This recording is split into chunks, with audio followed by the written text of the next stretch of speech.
안녕하세요. 저는 올해 55살이 되는 여자예요. 제 나이 정도가 되면 자식들이 제 앞가림을 할 수 있을 정도의 나이가 됩니다. 성인이 되었거나 성인을 앞두고 있는 나이거든요. 그래서 저희 네 가족에겐 앞으로 행복만 가득할 줄 알았습니다. 그런데 저의 어리석은 실수로 인해 저희 가족의 행복은 산산조각이 나게 되었습니다. 저도 제가 무슨 정신으로 그런 어리석은 실수를 하게 된 것인지 정말 알 수가 없습니다. 그로 인해 저는 아이들과 남편에게 몹쓸 짓을 한 엄마가 되어버렸어요. 그래서 지금까지 저희 가족들에게 용서를 구하고 있습니다. 몇 년 전에 비해서는 많이 나아졌지만 그래도 상처를 받았던 사실은 변함이 없는 것 같습니다. 한순간의 어리석은 실수로 돌이킬 수 없는 상황까지 치닫게 된 것이죠.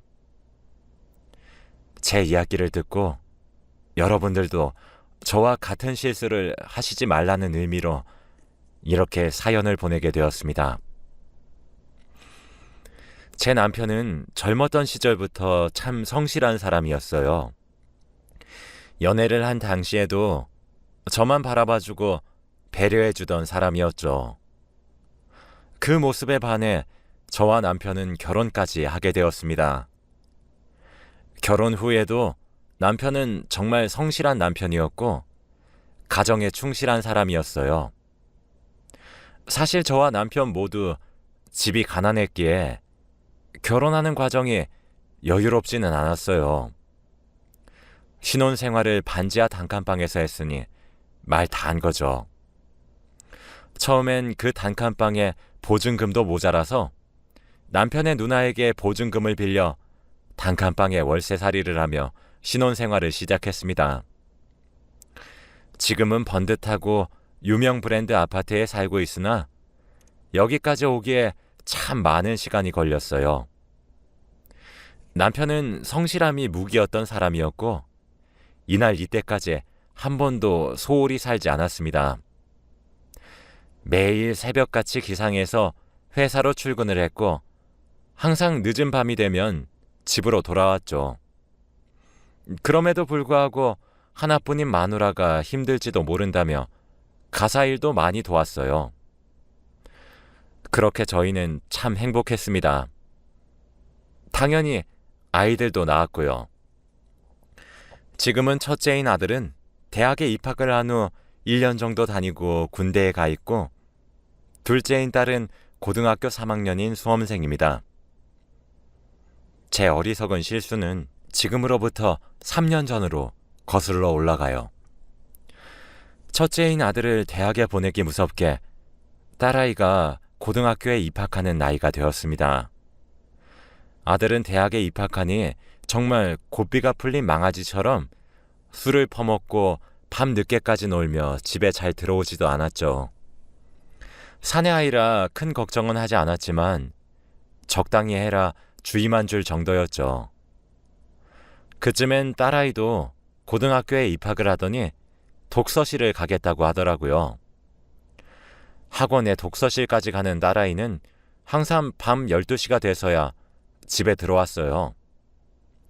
저는 전업주부여서 새벽같이 일어난 남편을 출근시키고 그 뒤에 딸아이를 등교시키고 나면 밤이 늦을 때까지 집에 혼자 있어야만 했습니다.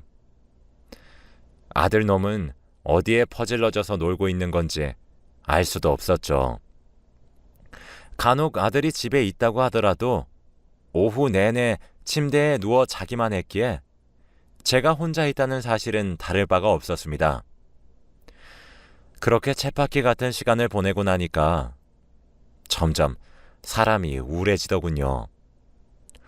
무엇을 해도 기운이 없고 집에 혼자만 있다는 생각을 지울 수 없을 때가 되었을 때쯤 저는 동호회에 가입을 했습니다. 적적함을 채우기 위해서 말이죠. 남편도 제가 동호회에 가입한다는 소리를 듣더니 너무 좋다며 잘된 것 아니냐며 함께 기뻐해 주었습니다. 동호회에 가입을 하고 싶어도 제가 할 줄 아는 것이 아무것도 없더라고요.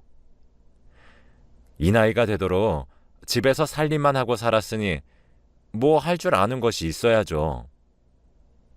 제게 있는 것은 건강한 두 팔과 다리뿐인 것을요.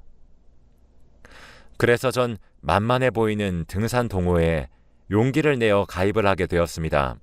막상 낯선 사람들이라고 생각을 했었을 땐 두려운 마음이 조금 있었는데 회식도 하고 얘기도 해보니 친구가 생긴 것만 같아 너무 재미있고 신이 나더라고요. 솔직히 먹고 사는 문제랑 애들 키우는 것에 바빠 이젠 주위에 남은 친구도 없었는데 너무 좋았습니다. 그렇게 저는 동호회에 점점 녹아 들어갔어요. 그런데 등산을 막상 해보니까 등산 동호회를 제일 만만하게 생각을 했었는데 전혀 만만하지 않더라고요. 전 제가 건강한 신체를 가지고 있어서 괜찮을 것이라고 생각을 했는데 등산 과정 자체도 참 험난하더군요. 나이가 나이인지라 까딱 미끄러지면 큰일이 날 수도 있고 그러니 겁도 나고 그랬습니다. 무사히 등산을 완료해도 다음 날엔 끔찍한 근육통이 기다리고 있었죠. 그날도 그랬습니다. 여느 때와 다를 바 없이 동호회 사람들과 등산을 하게 되었는데 제가 젖어있는 나무 뿌리를 밟고 주르륵 미끄러진 적이 있어요. 엉덩방아를 찢고 말았죠. 그런데 일어나려는 과정 도중 발목이 찌릿하더니 삔 것 같더라고요. 그때 저희 동호회 회장님께서 제게 다가왔습니다. 괜찮냐 물으시곤 가방에서 압박붕대를 꺼내 제 발에 돌돌 감아주시고는 저와 함께 하산을 하셨죠. 동호회 부회장님께 다른 회원들을 맡기고 난 뒤 말이에요. 저는 회장님의 부축을 받으며 안전하게 산을 내려올 수 있게 되었고 그 뒤 바로 병원으로 향했습니다. 병원에서는 인대가 늘어났다고 조심하셔야 한다 하시며 응급처치를 참 잘했다 하시더라고요. 진료가 끝나고 난 뒤 저는 회장님께 감사하다며 인사를 드렸고 식사 대접을 하겠다고 했어요. 그때부터였습니다. 회장님과 저는 점점 사이가 가까워졌어요. 동호회 사람들을 통솔하고 이끄는 리더십이 있는 모습도 너무 멋있게 느껴졌거든요. 제가 한번 크게 다칠 뻔했기 때문인지 그날 이후 참석하는 등산에는 저를 항상 살펴봐주는 섬세함에 크게 감동했어요. 동호회에 참석하겠다는 말뿐이었던 저와 회장님의 대화는 점점 사적인 이야기까지 하는 사이로 발전하게 되었고 감사해서 대접한다는 핑계로 저는 회장님께 밥을 대접했는데 회장님은 받아먹기만 미안하다는 핑계로 저와 영화를 보거나 차를 한 잔 마시기도 했습니다. 그렇게 단 둘이서 시간을 보내면 보낼수록 저는 회장님과 제가 참 잘 맞는 사이란 생각밖에 들지 않았어요. 그렇게 저는 넘지 말아야 할 선까지 넘고 말았습니다.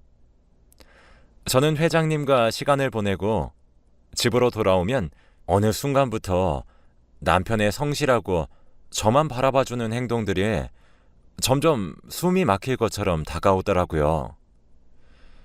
남편은 나이가 들었어도 제게 스킨십을 자주 했습니다. 가벼운 포옹이나 뽀뽀 이런 것들 말이에요. 그런데 점점 하기 싫어졌어요. 남편은 갑자기 변한 제 태도에 상처를 받았는지 왜 그러냐 몇 번 넌지시 물어왔지만 대답조차 하기 싫었고 그런 남편의 모습이 참 질렸고 귀찮았으며 지긋지긋하다는 생각까지 들었어요.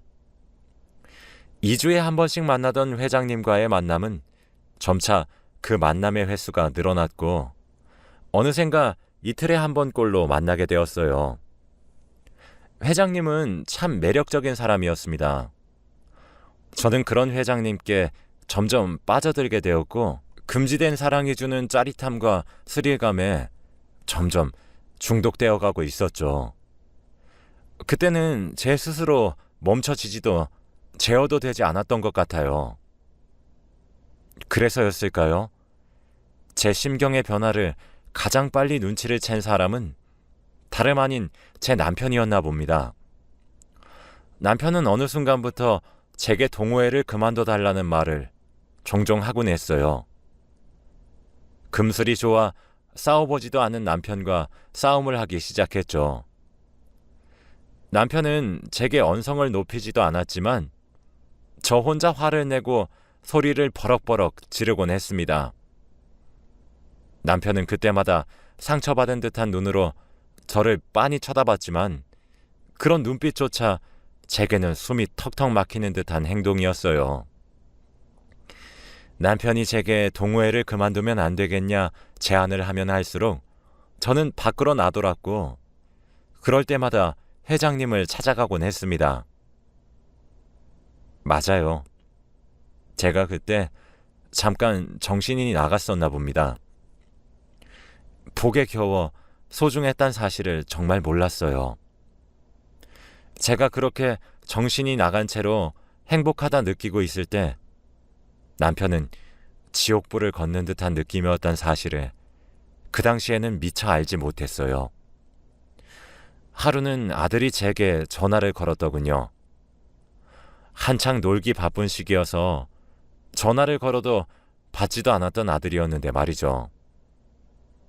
전화를 받으니 울먹이는 목소리로 아들이 제게 말하더군요. 엄마, 아빠가 이상해. 하면서 말이에요. 무슨 소리냐고 되묻자 아들은 집에 왔는데 아빠가 이상해. 지금 119에 신고해서 곧 있으면 구급대원들이 도착을 한대. 엄마도 바로 병원으로 와. 라고 하더군요. 저는 정말 깜짝 놀랐고 바로 허겁지겁 남편이 실려간 응급실로 찾아갔습니다. 남편은 응급처치를 하고 있었고 의료진들의 손길이 바빠 보였습니다. 옆에서 훌쩍이고 있는 아들을 다그치며 무슨 일이야? 빨리 설명해! 라고 소리를 질렀죠. 아들은 제게 오늘은 집에 들어가야 될 것 같아서 집으로 들어왔는데 아빠가 거실 한가운데 쓰러져 있었어. 아빠 잘못되면 어떡해? 어떡해? 하다가 결국 눈물을 쏟는 겁니다. 정말 심장이 철렁하는 느낌이었습니다. 전 아들의 손을 꼭 잡으며 남편이 눈을 뜨게 해달라고 하늘에 대고 기도하기 시작했어요. 남편은 미세척을 하면서 괜찮아졌죠. 의사 선생님이 말씀하시기를 만약 조금이라도 병원에 늦게 도착했다면 장담할 수 없었을 거라고 말씀하시더라고요. 저는 안도의 한숨을 내쉬며 아들에게 병원에 있으라 말을 하고 집으로 돌아갔어요. 남편과 제 옷가지를 챙기기 위해서 말이죠. 집에 도착해보니 여기저기 아주 집안꼴이 엉망이더라고요. 거실부터 먼저 정리를 하고 있는데 소파 밑에 종이 한 장이 떨어져 있었습니다. 그것은 유언장에 적을 내용들을 연습한 종이처럼 보였죠. 거기엔 남편의 진심이 적혀 있었더라고요. 안녕하세요, 변호사님. 이렇게 연락을 드리게 되어 정말 죄송하게 생각합니다. 저는 아내와 이혼을 할 자신도 없고 앞으로 살아갈 자신도 없는 것 같아 이런 결정을 하게 되었습니다. 제가 처음에 말씀드렸던 아내와의 이혼 소송이 아닌 상간남에 대한 소송만 제기해 주시길 간곡히 부탁드립니다. 그 정도는 해야 저도 저승에 갔을 때 마음이 편할 수 있을 것 같습니다. 그렇게 받아낸 위자료는 저희 아들에게 전해주세요. 딸과 아들이 반씩 가질 수 있게 해주시길 부탁드립니다. 그리고 여보, 반지하 단칸방 월세살이부터 시작해서 전세를 살고 자가를 가지게 되기까지 당신이 내 곁에 있지 않았다면 불가능했을 거라고 난 확신하고 있어. 점점 나에게 낯설게 대하고 거리를 두는 당신을 보면서 그러면 안 된다고 생각했지만 당신 몰래 휴대폰을 훔쳐보고 당신의 불륜 사실을 알게 되었어. 그 사실을 알게 되자마자 나를 위해, 우리 아이들을 위해 이혼을 해야겠다고 결심했지. 그렇게 변호사님을 찾아가게 된 거야. 그런데 변호사님이 내게 처음 해보라고 하신 일이 그간에 있었던 결혼 생활을 요약해서 적으란 일이셨어. 그동안 결혼 생활을 하면서 나는 당신과 행복했고 아름다운 추억들밖에 적을 수 없었지. 그랬던 당신과 도무지 이혼을 할 수가 없었어. 그러니 내 선택 이해해줘. 우리 딸과 아들아, 너희 엄마를 너무 원망하지 말았으면 좋겠다. 내가 조금 더 가정에 충실하게 살았거나 너희 엄마와 조금 더 많은 시간을 보냈으면 좋았을 텐데, 한 집안의 가장으로서, 너희들의 아빠로서 이런 어리석은 선택을 하게 된 것을 이해해 주길 바라고, 너무 원망하지 말아주길 바란다. 모든 것이 부족한 아빠 탓이야. 너희들과 엄마를 외롭게 만든 내 탓이니 너희 엄마를 원망하지 말거라. 아빠가 많이 사랑한다. 라고 말이에요.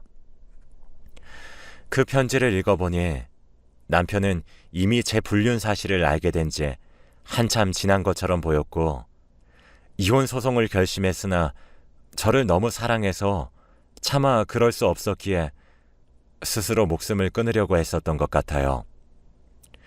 그래서 변호사님께 보내야 되는 유언장을 따로 연습한 것 같았습니다. 그 종이에 적혀진 짧다면 짧고 길다면 긴 편지를 읽으니 그제서야 제 머리를 누군가 커다란 망치로 내려 찍는 듯한 느낌을 받았어요. 내가 미쳤구나. 내가 정신이 나갔었구나. 그제서야 미친 듯이 후회가 밀려왔습니다. 내가 정말 무슨 짓을 한 것인지 실감이 절로 나기 시작했죠. 집을 치우다 말고 저는 그 종이만 주워들고 다시 남편이 누워있을 병원으로 뛰어갔어요. 남편은 그 사이 정신을 차린 모양인지 일어나 있더군요. 항상 총기가 가득하고 선명하며 반짝반짝 빛이 나던 남편의 두 눈은 생기를 잃은 채 죽은 생선 같은 눈이었습니다. 아들은 어디로 간 것인지 보이지가 않더군요. 저는 남편에게 천천히 다가갔어요. 남편은 제 인기척을 느끼곤 저를 쳐다봤죠. 하지만 두 눈이 잠시 커졌을 뿐 이내 고개를 돌리더군요. 왜 그랬어? 라고 묻는 제 말에 남편은 여전히 묵묵부답이었습니다. 남편은 고개를 돌린 채로 절 외면하고 있었어요. 저는 남편에게 천천히 다가갔고 남편의 손을 잡은 채로 말했어요. 여보, 내가 미안해. 내가 다 잘못했어. 라고 말이에요. 그제서야 저를 돌아봐준 남편의 눈은 눈물이 가득했습니다. 일그러진 표정을 한 남편의 얼굴을 보니 점차 실감이 나더군요. 제가 몹쓸 짓을 했다는 사실에 말이에요. 남편에게 저는 잘못을 사과하고 미안하다며 빌었습니다. 여보, 미안해. 내가 너무 미안해.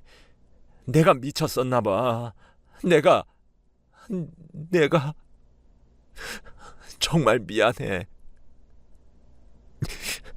그러니까 2번 다시 이런 선택하지 마. 제발 부탁이야. 이런 말이 얼마나 염치 없이 들릴 줄은 알고 뻔뻔한지 알고 있지만 나에게 한 번만 더 기회를 줘. 나 당신이 유언장 작성을 연습한 종이 봤어. 나 빨리 가정으로 돌아올게. 아니, 이미 돌아왔어.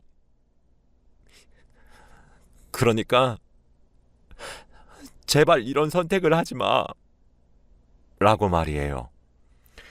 그렇게 남편을 부둥켜 안고 얼마나 울었는지 모르겠습니다. 남편도 저를 마주 안아주더군요. 사실 남편은 그동안 제 불륜 사실을 알고 난 뒤에 우울증과 함께 불면증이 심하게 찾아와 정신과를 다니고 있었다고 하더라고요. 남편이 이혼 소송을 의뢰했던 변호사는 제 예상대로 남편의 유언장을 받았더라고요. 남편은 제게 기회를 주겠다고 하며 저를 용서했고 그대로 변호사님께 회장님에 대한 상간남 소송만 부탁드리더라고요. 변호사님은 지금이라도 가정에 돌아오셔서 다행이란 말과 함께 남편에게 2번 다시 그런 어리석은 짓을 하지 마시라고 누누이 당부하시더군요. 저는 자진해서 제 휴대폰을 드렸고 상간남 소송은 수월하게 진행이 되었습니다. 회장님은 제게 연락해와서 제정신이냐 물어보더라고요.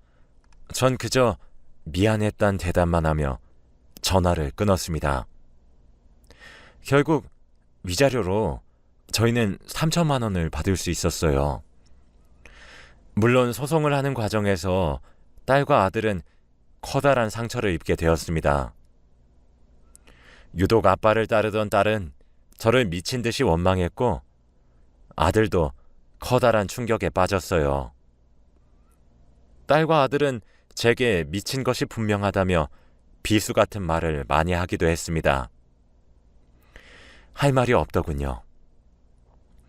부모로서 아이들에게 모범을 보여도 모자란데 아이들이 하는 말이 제게 비수처럼 꽂혀도 저는 받아들여야 한다고 생각했어요. 아이들에게 미안하다고 용서를 구했죠. 그게 지금까지 이어오고 있습니다. 그로부터 3년이 지났지만 아이들은 여전히 제게 냉랭하며 아이들의 아빠에게 이혼을 권유하고 있습니다. 솔직히 그런 아이들의 태도에 상처가 없다고 하면 거짓일 거예요. 하지만 저렇게 커다란 상처를 가질 정도였구나 라는 생각이 들게 되면 입이 10개라도 할 말이 없어집니다.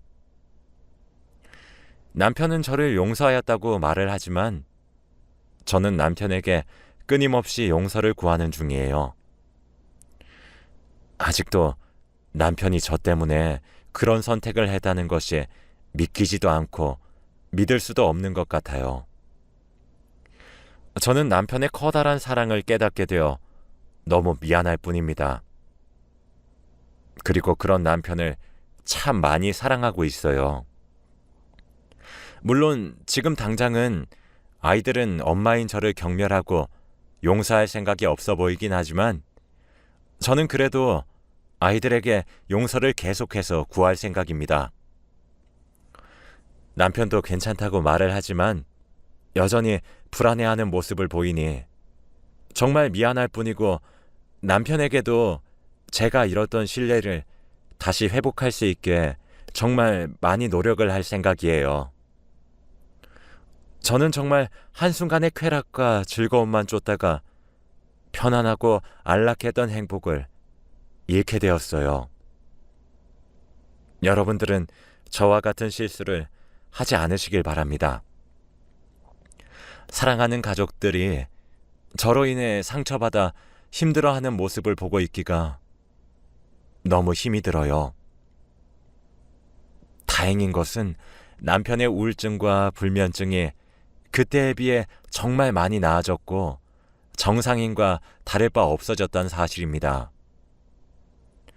한없이 미안하기만 한 남편은 제게 가정으로 빨리 돌아와줘서 고맙다고 말을 하는데, 참 이런 사람을 두고 제가 그렇게 몹쓸 짓을 했나 싶어요.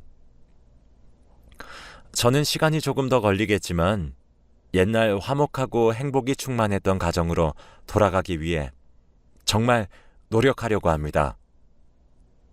응원해 주시길 부탁드려요. 제 이야기는 여기까지입니다. 제 치부와 다름없는 이런 이야기를 하게 된 이유는 남들도 저와 같은 실수를 하지 않길 바라는 마음 때문이에요. 본인이 선택한 배우자를 기만하지 않으셨으면 좋겠네요.